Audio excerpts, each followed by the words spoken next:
Hello everyone, welcome to the course on Health Humanities, Indian and Western Medical Knowledge Traditions. This is Module 1, Introduction to Health Humanities, Lecture 3, Health, Literature and Arts. In this course, I will discuss about what health is and what are Indian versions of health and how do we consider health in India. And then I would examine the idea of health in several literary narratives, several literary genres like fiction, drama, poetry, memoirs, films, visual arts, graphic narratives, digital narratives, music, dance, and some other disciplines. This course like, on literature, health, and arts talks about how literature can contribute to the development of health, and hence one has to understand the concept of health and health humanities first. Health humanities is basically built on four major components. Number one, which is about how to eliminate and reduce suffering and how one becomes aware of suffering. This is called cognitive component. Then the second component, which is having some kind of sympathetic concerns to the patients, it is called affective component. And then the person needs to have some kind of wish to relieve the suffering of the patients, which means the doctors, the caregivers must have the intention of curing, the intention of healing. That is called intentional component.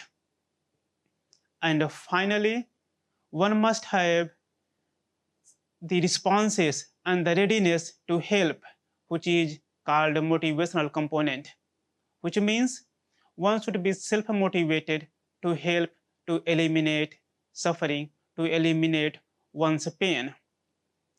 When one has to define health, World Health Organization says that health is not just physical, but it is a complete physical, mental, and emotional well-being.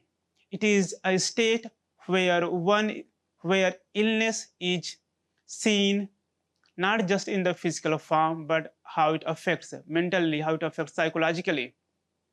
And this is something similar when we see the Indian concept swasthya. Swa, which means self, and sthya, which means something stable. So swasthya means something that one is having self-stability in oneself. Hence, it is also something similar to the complete physical, mental, and social well-being of the person. And how does literature contributes when one has to think about illness, or how it can reveal different types of concepts which have been built in the society. For example, the notions of madness, insanity, normality, abnormality, healthy and unhealthy. They are social constructions. They are hegemonic constructions. They are part of power and discourse. Michel Foucault has dealt this in his book History of Sexuality and Madness and Civilization. He reveals that normality, abnormality, insanity, they are propagated, constructed by discourse.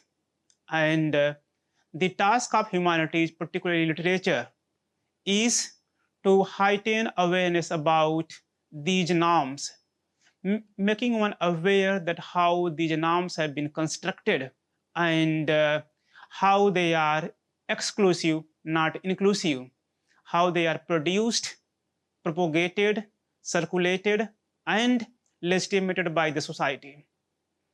And in this regard, literature becomes one of the very, very crucial field which makes one reflect over these concepts. When we look at the poetry of Hölderlin or maybe John Milton, we find that they expose and critique normative and non-foundational trajectory of the social standards of health, and dramatizes the notions of pain, loss, suffering, and absence. Both Holderlin and Milton, they find an alternative to their own problems and then try to find an alternative solutions. For example, in his very famous poem on his blindness, Milton says that those who stand also serve. So he is not considering his blindness as a kind of individual deficit. He says he is waiting to serve, and his waiting is also a kind of service, which means Milton finds an alternative mode of elevating loss and suffering.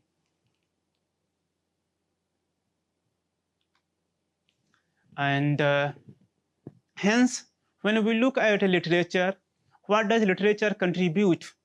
And it is one of the major thing to consider that literature challenges the scientific model of medicine. It explores the therapeutic purpose of art. How does it challenge it? How does it provide an alternative therapeutic model? It is through narrative, through storytelling, through metaphors, through through their characters, that it provides one to reflect over how the scientific model also need literary supplements. And when we look at the writings by Robert Lowell, and we find that he discusses the notions of mental illness and how to cure, how to remedy the suffering of mental illness in his life studies and day by day. The South African writer Bessie Head, she also considers writing as a survival strategy. She thinks that writing is a kind of medium which transforms one's personal experiences into imaginative literature. This is something similar to what we find in some of the books as question narrative, that it transforms, it sublimates, and these experiences can also be narrativized in the form of letters, diaries. When we look further, we find that there have been a lot of debate about medical excellence and their relevance, and how cure and healing have been discussed in the novels like Ian McEwan's Atonement, and the notions of healing and compassion in his novel Saturday. It is very important to reflect over the idea of medical excellence and the alternative which literature provides. Let us consider for a moment an episode from Atonement. Atonement is a novel about Second World War, and at one point of time, there is a soldier who is deeply wounded. He is unable to survive. There is very less possibility of his survival, and he has been brought to London hospital, where he has been given treatments, but there is not much recovery. And when he gains a little consciousness, he inquires from the nearby nursing staff that who is she. Since he is not aware who is she, he considers maybe the lady who is next to him, maybe the woman, the lady whom he was in love with. And the nurse tells a lie. She says, I am the lady you are in love with. And the novel describes that the soldier has a moment of smile on his face. What medicine cannot bring, what medicine cannot deliver, telling a simple lie brings happiness. And at this moment, McEwan questions the notions of medical excellence and says that sometimes healing can be done with different mediums of narrative. And let us move further and think about his very famous novel Saturday, which is about Iraq War. and the novel is set in one day. This novel talks about a person who is having Huntington disease. His name is Baxter. One day, he collides with a neurosurgeon. His name is Henry Perrone. When Henry Perrone is going to his hospital, and Baxter collides him, and then he comes to his house, threatens his family members, his son, his daughter, his wife. And at one point of time he tries to rape his daughter, Daisy, and kill his son. The moment he is trying to rape his daughter, he finds that she is sitting with a diary, and then he inquires, "What is there in your diary?" She tells it is a poem. It consists of poems. And then Baxter asks her, "Can you recite a poem from your diary?" And then Daisy, the daughter of the neurosurgeon Henry Perrone, she recites a poem by Matthew Arnold, Dover Beach, but she recites orally by her memory, and Baxter thinks that it is her own poem. And she recites the poem once, and then Baxter is so much emotionally influenced. He is so much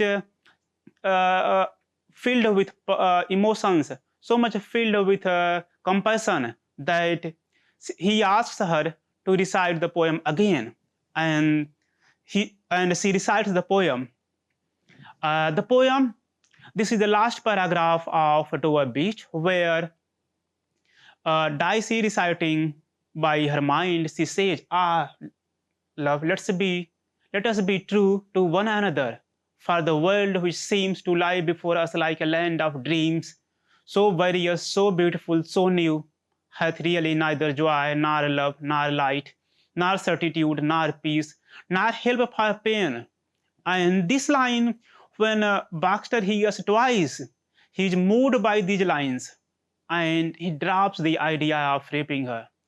And what we find over here, that how literature heals, how literature provides compassion, how it makes one person to drop the idea of violence. And later on, Baxter goes to the hospital of Henry Perrone, gets cured.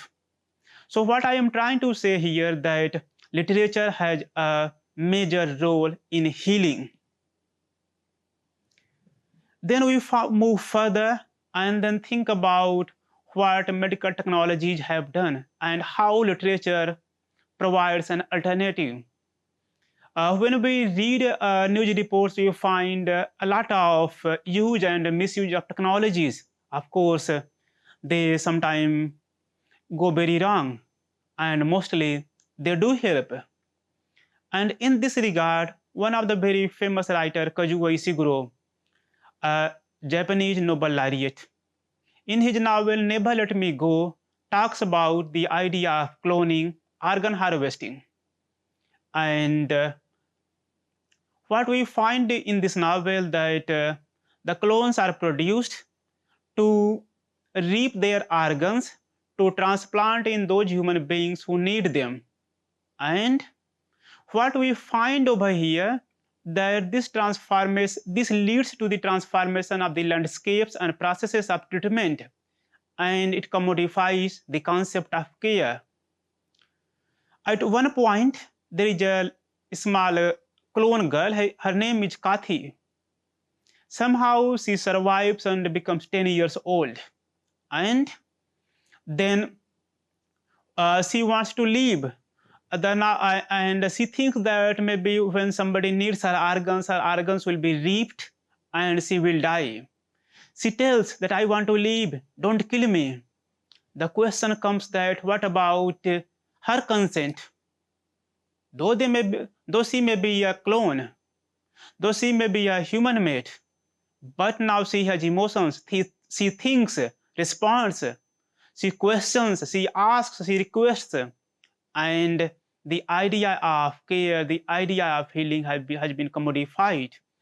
So the novel talks about how medical technologies can help and sometimes lead to some other questions of consent, the questions of one's self-interest, and then how it can respond.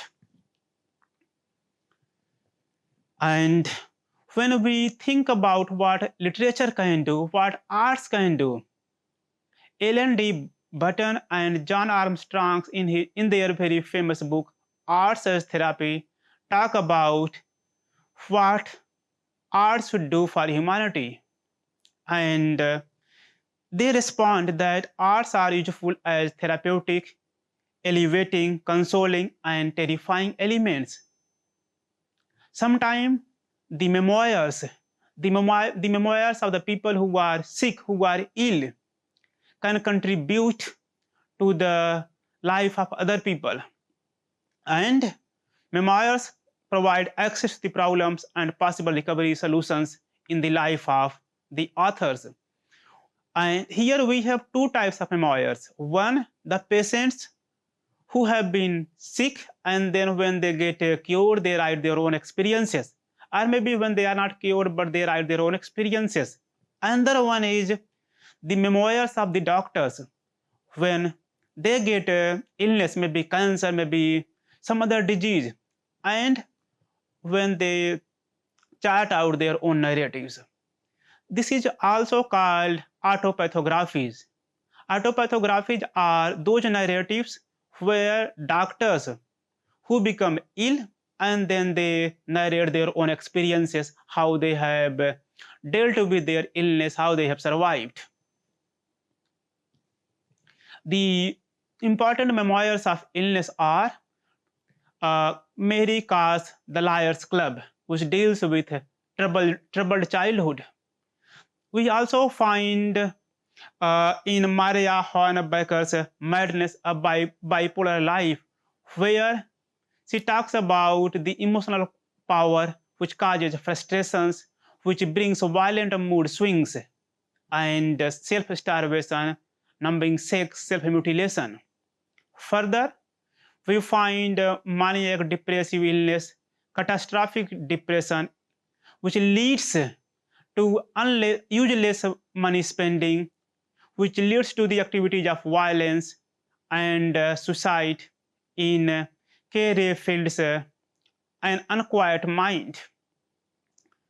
The idea of the specific dimensions of sanity, insanity, and the progressive method of treatment are also found in the writings of Sylvia Plath, Robert Lowell, James Taylor, Ray Charles, and many others. The memoirs of illness also deal with the concerns of suicides, depressions, and then provide illuminating path for recovery. Such examples can be found in William Styron's Darkness Visible. There are memoirs like Beautiful Boy, which talks about addiction to drugs and then focuses upon like how to recover through therapy sessions. Then there are also writers like Hilary Mantel who are skeptical about the help from psychiatrists and then provide an alternative. She provides these alternatives in her memoir, Giving Up the Ghost. The idea of health and illness surpasses literary narratives, and we find in digital forms like films. And films are very important, both Indian and Western films, which talk about how health and illness has been projected, how people deal with these illnesses. One of the very famous but as well as pertinent concerns which we find in these films are the questions of medical ethics, the principles of informed consent, the norms of privacy, and these questions are dealt in Lauren Greenfield's Thin, Eric Steele's The Breeze, and Susan Smiley's Out of the Shadows. When we look at Indian films, we find the issue of cerebral palsy in Margarita with Straw, genetic disorder and process of aging in R. Balakrishna's paw, issue of quadriplegic disease and mercy killing in S.L.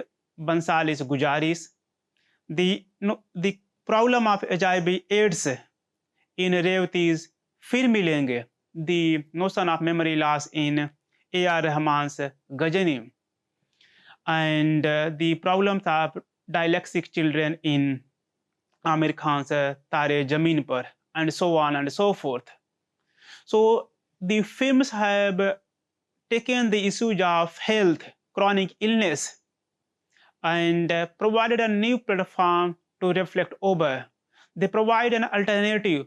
For example, in Ghazani, we find an alternative mode of memory. For example, the person like who is always having the problem of forgetting, and then he uses his body as a medium of memory. He has tattoos on his body, so what he cannot remember, then he can look at his body, and then his body becomes an alternative form of brain, an alternative form of memory. So we find that films provide an alternative mode of health narratives. Then we have also visual arts and graphic narratives who have contributed to health and illness. When we look at visual arts like drawings, paintings, sculptures, photographs, posters, they evoke the emotions of pleasure, anger, repulsion, shock, admiration. These paintings can be made by the people who are sick, or maybe the people who are concerned about sick. And then they portray, they represent different moods, different mood swings, different emotions which they undergo. And it helps the people who are looking at them and provide some kind of healing. When we look at digital narratives, we have maybe in the form of YouTube serials, in the form of TV serials, in the form of social media narratives. Then we find that digital narratives have become a recent form of narrative which deals with the notions of health. When we look at one Hindi TV serial, Tum Aise Hi Rehna, this talks about how a woman who gets a bipolar disorder, and she's not able to identify who she is in the daytime and in the night time. Or maybe when we look at American TV drama House MD, and so many other narratives, they talk about the issues of health and illness. And then graphic fiction. Graphic fiction have become something which can contribute and provide an alternative perspective to health, illness, and disease. What verbal narrative cannot do, graphic narratives provide a medium to reflect over. When we think about Akosela Marcheto's Cancer Vixen, a true story, or Miriam Engelberg's Cancer Made Me a Shallower Person, and Seema Elizabeth's embroidered cancer comic. And they provide multiple ways to look at how these narratives are built to understand different types of illnesses. Let us think about Elizabeth Seffrin's embroidered cancer comic. And this is a graphic narrative which is around 35 pages long, and total words in these graphic narrative are around 150 or so. And when we look at this graphic novel, this graphic narrative, we find that in a number of pages, certain words have been repeated multiple times. There is a person who goes to a doctor, and then the doctor informs that the person is having cancer. And then in successive pages, the slide which I am representing over here, this takes these writings from multiple pages, and the person is thinking about whether he should prefer surgery or radiation. And then he keeps repeating these words. He says surgery or radiation. Radiation or surgery. Surgery or radiation. Then he says radiation, surgery, radiation, surgery. And he repeats as if he's playing a game, but his mind is so much confused. And then we have empty pages, and which reveals that he is having loss of words. He's not having anything else to think about. His mind is preoccupied with the notions of surgery or radiation. And then he repeats these words, surgery or radiation, radiation or surgery. And then he has a pet dog. He asks his pet dog, surgery or radiation. And then his dog says, hey man, I am a dog. What we find over here, that how a person's world becomes empty, bleak, and the man has limited words. And then we have the concept of music and dance, which also provides new impetus to health. We have therapeutic benefits of music, dance, and song. Music elevates as well as lessens one's mental as well as psychological tensions and depressions. Dance heals one's mind and body, and they provide different mediums and platforms for expression, communication, and healing. So in conclusion, I would say that literature and arts play a significant role in promoting health and well-being. They are not just therapeutic tools, but also offer insight into human condition, existence, and experiences, fostering a holistic approach to healthcare. Thank you.